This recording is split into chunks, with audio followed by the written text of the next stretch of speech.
So the opportunity for the people in this room, all of you who are involved in identity in one way or the another, is to watch the Verify program and see how it plays out into the marketplace.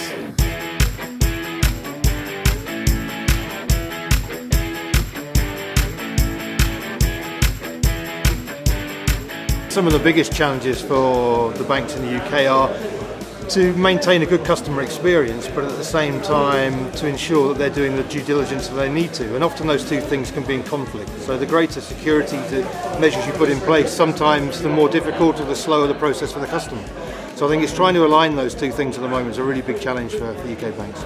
We have a very, very fragmented identity market in the UK. We have lots of different requirements across lots of different sectors, and we have lots of different point solutions to try and meet those. The banks usually issued a physical ID card in Norway to use together with a check, and later on they put it back on the debit card.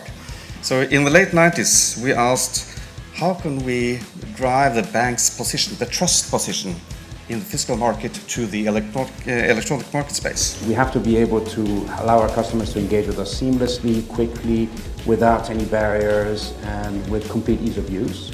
We can't be in those old infrastructure settings that are just not relevant anymore. We've got to be open to allow that innovation to occur. The long-term challenge is that banks don't have any branches anymore. They have to fill that gap. If we don't do that, those consumers and those business users and those citizens will choose other channels.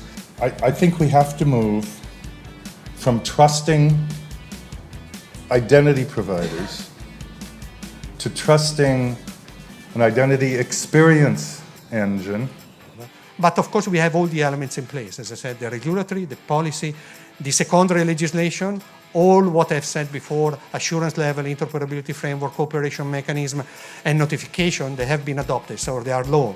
A simple KYC check can be done within 30 seconds and an account issued online if you're not collecting all sorts of other data and want to flog all sorts of guff to people.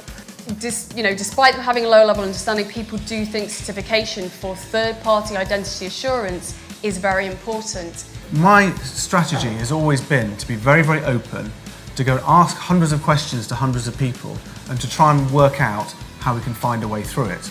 I guess we actually have to build an infrastructure that we can use and then also have to build on the regulatory part. We build from the ground up and not from COBOL doing pre-decimal current account transactions through various different layers. So our life is easy and we don't face those costs, and hey, come and join the wonderful world of digital banking.